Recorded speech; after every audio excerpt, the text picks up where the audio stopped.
Rome, 476 AD. The Eternal City, once the beating heart of the known world, stands at the edge of silence. The last Roman emperor, a boy named Romulus, sits alone on a golden throne, listening to the sound of empire collapsing around him. Barbarian forces breach the gates, 1,000 years of civilization, about to go dark. Wait!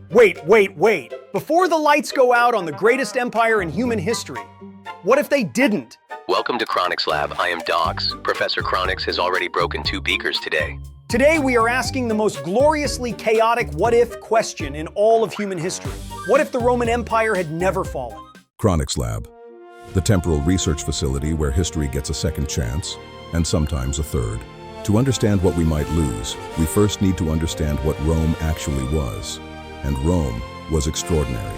We're talking about an empire that stretched from Britain to Babylon, from the Rhine to the Sahara Desert. One empire, one law, one road network.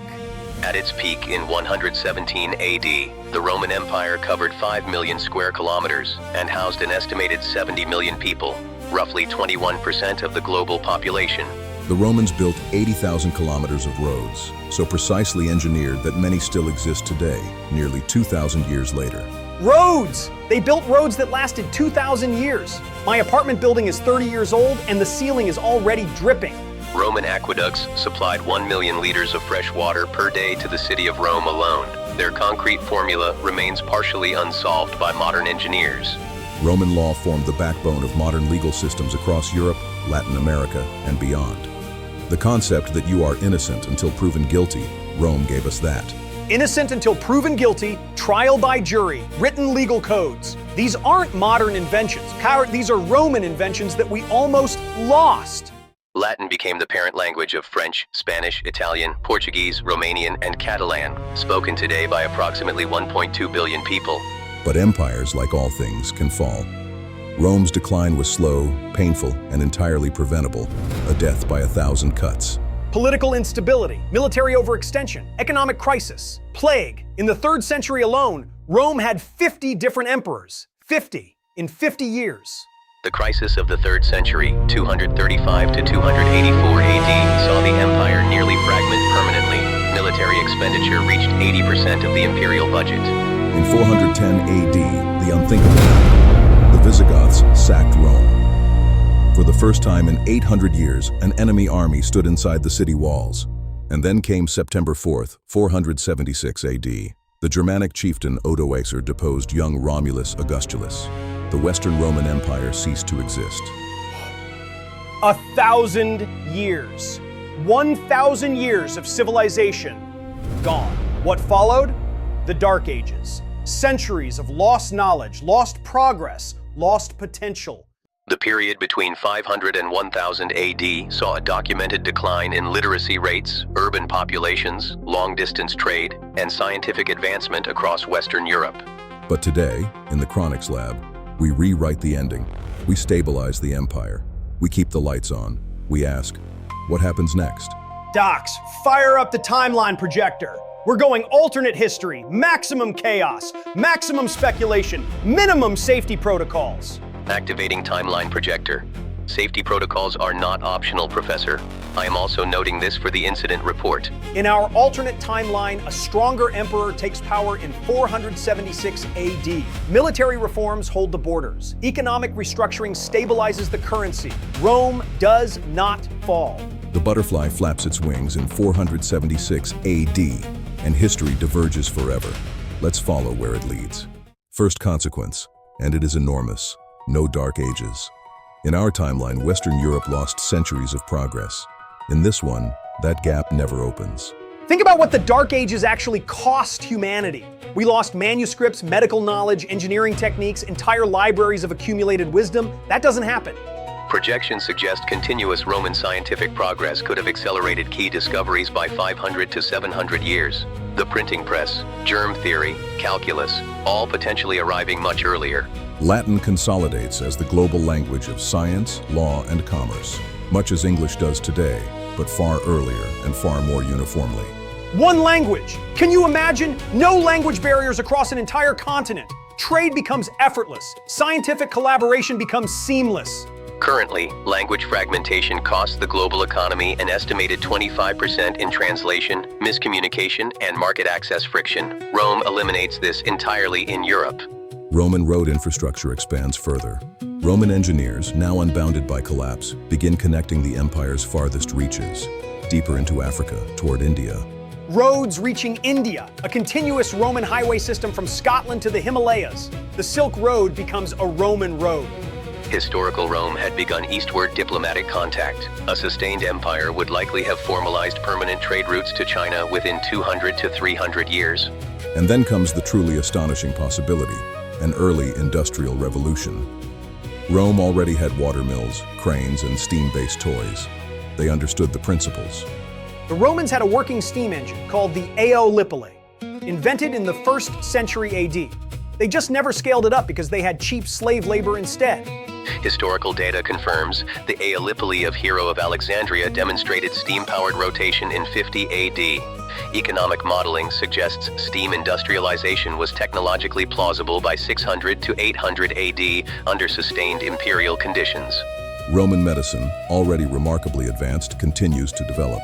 Without the Dark Ages interrupting medical progress, plague and pandemic response improves by centuries. The Black Death kills 50 million people in our timeline. In an alternate Rome with uninterrupted medical progress, docs run the projection. With continuous medical advancement from the Roman baseline, modeling suggests the Black Death outbreak of 1347 would either not have occurred or would have been contained at approximately 10% of its historical death toll. An industrial revolution in 700 AD. Steam power 1,000 years before Watt. What does that world even look like by the year 2000? It looks like science fiction. It looks like we're living 500 years in our own future.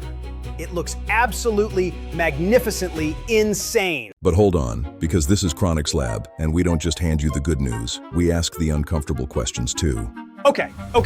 Dox keeps giving me that look. The look that means, Professor, you forgot to mention the part where things go wrong. Dox, what do you have? Cultural homogenization. A single dominant empire suppressing regional cultures, languages, and traditions for 1,500 plus years raises significant questions about human diversity. History shows us that innovation often emerges from the collision of different cultures, different ideas, different approaches crashing into each other. The Renaissance happened because of the fall of Rome. Byzantine scholars fleeing Constantinople brought lost Greek knowledge to Italy. That catalytic collision doesn't happen.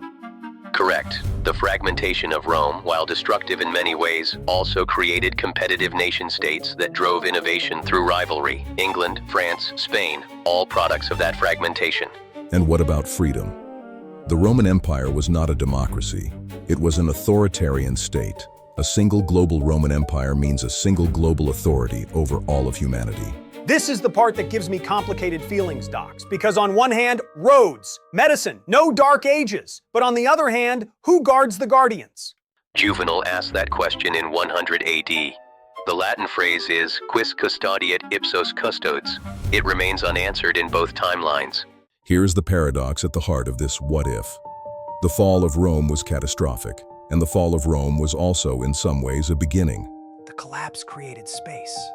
Space for new ideas, new nations, new languages, new religions, new ways of being human that couldn't have existed inside Rome's walls. Christianity, Islam, the national cultures of Europe, the philosophical traditions of the medieval period, all emerged from the vacuum Rome's absence created. So, when we ask, what if Rome had never fallen? We're really asking a deeper question. Is continuity always better than reinvention? Is preservation always better than transformation?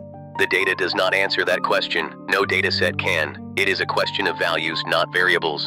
And that is why history is the most important subject a human being can study. Not because it tells you what happened, but because it forces you to ask what kind of world you want. That was unexpectedly philosophical, Professor. I have updated my assessment of you from chaotic to chaotic with occasional moments of genuine insight. Was that a compliment, Dox? It was a data update. Do not read into it. All right, let's land this spaceship. What would a surviving Roman Empire have given us? No dark ages, Latin as global language, continuous scientific progress, steam power by 700 AD. Estimated technology advancement, 500 to 700 years ahead of our current baseline. Estimated global literacy by 1000 AD, 60%. Estimated global life expectancy by 1500 AD, 55 years versus our historical 35. And what would it have cost us? Cultural diversity, national identity, the competitive energy of independent civilizations, the ideas born in the spaces between empires. Net assessment, the surviving Roman Empire scenario produces superior material outcomes, inferior cultural diversity outcomes, and indeterminate freedom outcomes. It is genuinely complicated. Rome didn't fall because it was weak. Rome fell because it became too large, too complex, and too rigid to adapt. And that, my curious friends, is a lesson that echoes through every civilization since, including ours, including right now. Something to think about the next time someone tells you empires don't end. All empires end. This is statistically consistent across every major civilization in recorded history, with a probability approaching 1. I love you, Dox. I have noted that statement. I do not know what to do with it. Next time on Chronix Lab, we ask what happens when one of history's most brilliant, ruthless, and electrically eccentric minds gets unlimited funding. What if Nikola Tesla had no budget? Get ready. If you want your brain to keep time traveling, subscribe, hit that notification bell, and leave us a comment. Do you want Rome to survive, or do you prefer the world we got, fight it out below? This is Professor Chronix, and this is Time Travel for Your Brain. See you in the next timeline. Chronix Lab, where history comes to be questioned.